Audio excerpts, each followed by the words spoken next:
Je m'appelle Yan Wang, je suis diplomate de carrière depuis 1990, donc depuis bientôt 36 ans.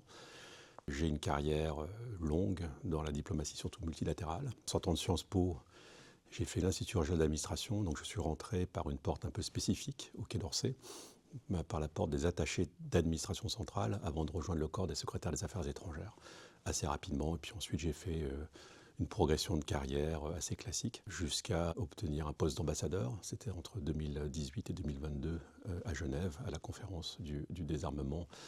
Mais mes spécialités, c'est surtout les affaires multilatérales, mais aussi l'Afrique australe, où j'étais en poste pendant plus de 7 ans.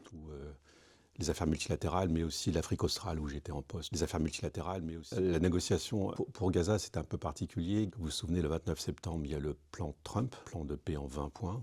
Les Américains ouvrent, enfin en tout cas le président Trump envoie 200 militaires américains de CENTCOM, qui est basé en Floride, une garnison américaine à 35 km de Gaza, pour mettre en œuvre le plan de paix en 20 points. Et ce centre civilo-militaire de coordination est ouvert à une participation internationale. Et la France a souhaité participer à la mise en œuvre de ce plan de paix et a envoyé une équipe de diplomates dont j'étais le chef de délégation de ce plan de paix. Envoyé une équipe de diplomates dans l'œuvre de ce plan de paix. Alors, je rentrais de poste, je rentrais d'Afrique du Sud, où j'avais une mission de longue durée. Et donc, j'étais en attente d'une autre mission. Et on m'a appelé du jour au lendemain et j'ai dû partir en 24-48 heures, assez rapidement, puisqu'il y avait une urgence sécuritaire, puisqu'il fallait consolider un cessez-le-feu. Il y avait aussi des urgences relatives aux otages qui restaient détenus par le Hamas à Gaza.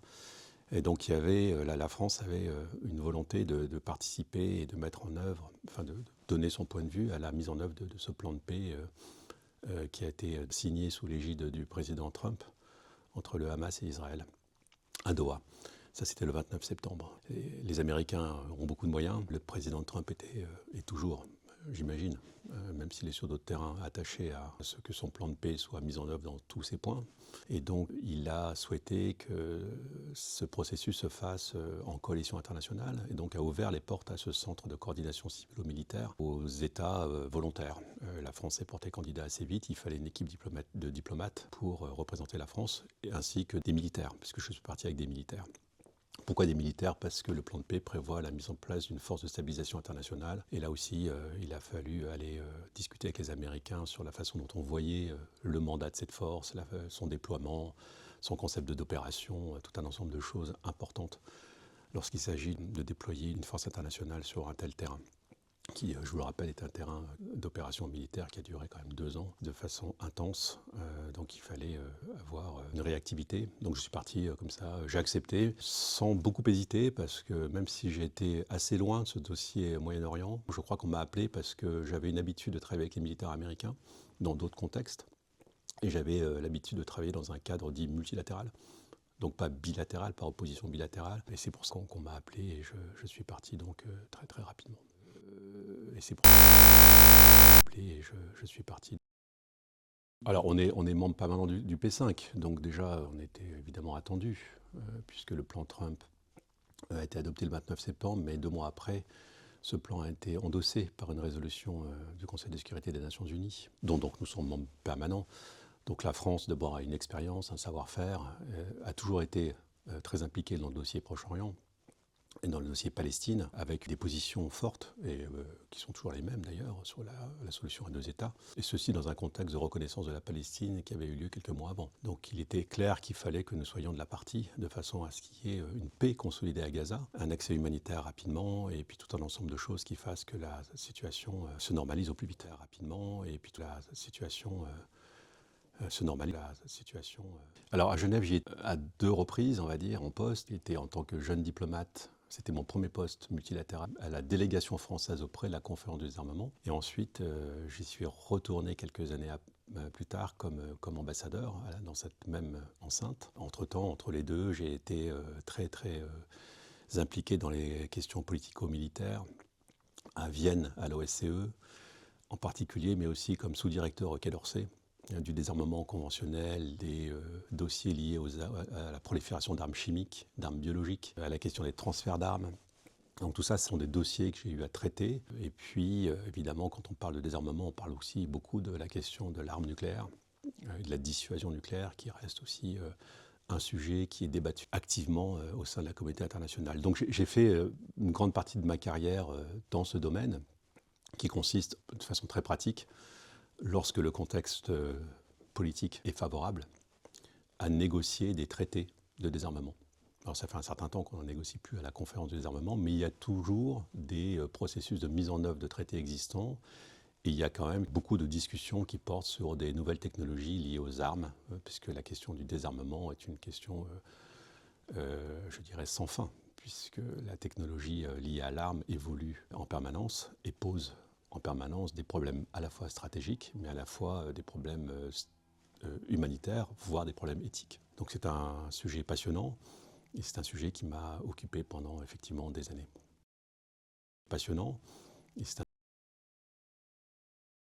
Oui, ça m'a aidé de façon incidente parce qu'à Gaza, il y a la question du désarmement du Hamas qui se pose, hein, bien sûr, qui est dans le plan de paix de M. Trump. Et donc, de ce point de vue, ça m'a aidé. Mais ce n'est pas du désarmement au sens de négocier un traité en amont de désarmement, c'est plutôt du désarmement post-conflit. Mais quand vous êtes dans la question des armes depuis des années, techniquement, vous êtes assez au fait de la question des armes.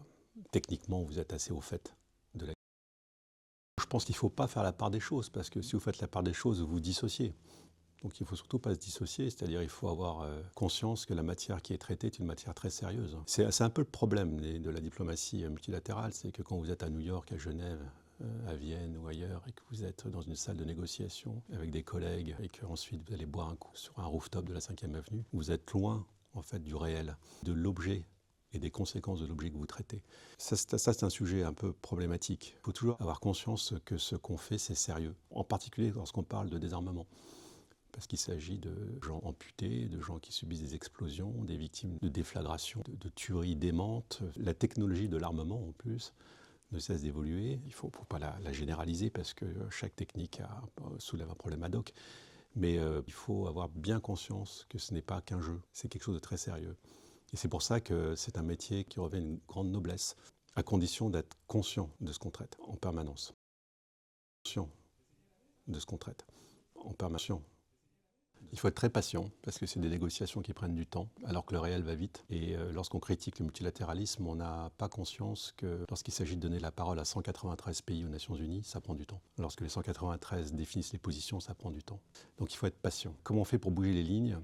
C'est une technique, c'est l'art de la négociation multilatérale. Et ça, c'est des choses qu'on peut percevoir en théorie sur le papier, mais il faut aussi frotter comme un combattant, quoi. C'est l'expérience en fait, hein. Après, il y a des trucs, des subterfuges, il y a des choses qui font qu'avec l'expérience, à condition d'en tirer les leçons, on arrive à progresser dans les dossiers. Alors on fait des alliances, on travaille avec un groupe de pays, avec un autre groupe de pays, on prend en otage des positions de certains pays, on les rend. Il faut garder à l'esprit que finalement, tous les peuples qui composent les nations aspirent tous à la paix. Mais simplement, ils l'expriment de façon différente. Mais je crois que tout le monde aspire à la paix. Et la question, je crois, en tant que diplomate, c'est d'essayer de comprendre l'autre avant d'imposer sa position. C'est d'être dans l'empathie de la compréhension de l'autre. Je ne veux pas dire qu'il faut accepter tout ce que fait le pays avec qui on a des difficultés à se positionner, mais il faut essayer de comprendre pourquoi il est en arrivé là, avant de lui dire là ça va pas, ou là on peut faire peut-être autrement. La diplomatie est un métier formidable parce qu'il consiste à ça, à faire la paix. À faire la paix dans une société internationale qui est composée d'États. Et ça ne va pas s'arrêter du jour au lendemain, il y aura toujours des États. Peut-être pas toujours, mais il y en aura encore pour un certain temps, ça c'est sûr. Donc il y aura toujours des diplomates pour essayer de comprendre et de négocier et de se mettre d'accord sur une perception commune de ce que doit être le monde. Et ensuite, coucher ça sur un bout de papier qu'on appelle un traité. Parce qu'il n'y a que le droit qui finalement peut réguler la pulsion de la violence. Parce qu'il n'y a que le droit qui finalement peut réguler la pulsion. Mon père était d'origine chinoise, il est arrivé en France en 1953, il venait d'Indochine. Il a fait des études d'architecture à Paris et puis il s'est installé à Grenoble dans un cabinet d'architectes à cause des Jeux Olympiques de 68. Il n'a jamais quitté Grenoble et ma mère vient du nord de la France, une famille de cheminots. Donc je suis né d'un couple franco-chinois, né à Grenoble. Je me prénomme Yann, donc un prénom breton. Voilà, mon père était exilé quelque part, ma mère un peu quelque part dans son propre pays parce qu'elle venait du nord de la France. ce qui produit quelqu'un comme moi qui est sociologiquement inclassable, finalement. Et ça peut être compliqué au début pour s'intégrer dans la société française, mais ça peut être aussi une force, à condition de le comprendre, de pouvoir un peu s'adapter à peu près partout. Je n'ai pas cette prétention de savoir m'adapter partout, mais je crois que finalement ce mélange culturel m'a donné cette force. Et partout, mais je crois que c'est culturel m'a donné cette force. Alors ma fille a rejoint Sciences Po, mais à Londres. Je ne lui ai pas donné de conseil. Je lui ai dit, si tu veux faire des sciences politiques, il faut t'intéresser à la question du pouvoir. Si tu t'intéresses à la question du pouvoir et de la domination, fais sciences politiques. Si tu t'intéresses à la question du pouvoir et de la domination, t'intéresses à la question du pouvoir. La chose qui me préoccupe, c'est cette déconnexion de plus en plus que nous avons, en particulier en Occident, avec la nature. Donc je crois que si j'avais une baguette magique, je ferais en sorte que les gens se reconnectent avec la nature et avec les enjeux de la nature, la vérité de la nature, avec la nature et avec